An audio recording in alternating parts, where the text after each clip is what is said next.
അത് ഞായറാഴ്ചയാണ് ചിത്രീകരിച്ചത് എന്ന് വ്യക്തമായി. ഇതൊരു വിവാദമായിട്ട് വന്നപ്പോൾ തന്നെ പത്തനംതിട്ട ജില്ലാ ജോയിൻറ്റ് ഡയറക്ടറോട് LSTDയുടെ ജോയിൻറ്റ് ഡയറക്ടറോടും നഗരസഭാ സെക്രട്ടറിയോടുമെല്ലാം വിവരങ്ങൾ തേടിയിട്ടുണ്ടായിരുന്നു. അപ്പോഴാണ് ഇത് ഞായറാഴ്ചയാണ് ചിത്രീകരിച്ചതെന്നും കാലവർഷക്കെടുതിയുടെ പ്രത്യേകമായ സാഹചര്യത്തിൽ ഞായറാഴ്ച അവധി ദിനത്തിലും ഈ ജീവനക്കാർ ജോലി ചെയ്യാൻ ഓഫീസിലെത്തുകയാണ് എന്നും മനസ്സിലാക്കിയത്. അപ്പോൾ ഒരു അവധി ഉപേക്ഷിച്ച്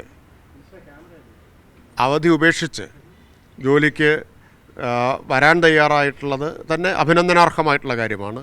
അപ്പോൾ അവധി ദിനത്തിൽ ജോലി ചെയ്യുമ്പോൾ അവരിങ്ങനെ ഒരു കാര്യം ചെയ്തു എന്ന നിലയിലേ അതിനെ കാണേണ്ടതുള്ളൂ. ഒരു തരത്തിലും ഓഫീസിൻ്റെ അച്ചടക്കത്തെയോ പ്രവർത്തനത്തെയോ തടസ്സപ്പെടുത്തുകയോ പൊതുജനങ്ങൾക്കൊരു ബുദ്ധിമുട്ടുണ്ടാവുകയോ ചെയ്തിട്ടില്ല. അപ്പോൾ സർക്കാർ നേരത്തെ തന്നെ ഒരു കാര്യം നിഷ്കർഷിച്ചിട്ടുണ്ട്. പ്രവൃത്തി സമയങ്ങളിൽ ഒരു തരത്തിലുള്ള ആഘോഷവും പാടില്ല എന്നത് നേരത്തെ തന്നെ നിർദ്ദേശിച്ചിട്ടുള്ള കാര്യമാണ്. അത് കർശനമായി തന്നെ പാലിക്കുകയും ചെയ്യും. ഇവിടെ അങ്ങനെയല്ല.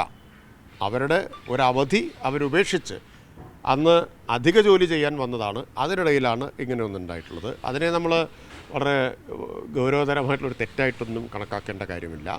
അതുകൊണ്ട് തന്നെയാണ് ഇക്കാര്യത്തിൽ നടപടിയെടുക്കരുത് എന്ന് നിർദ്ദേശിച്ചിട്ടുള്ളത്.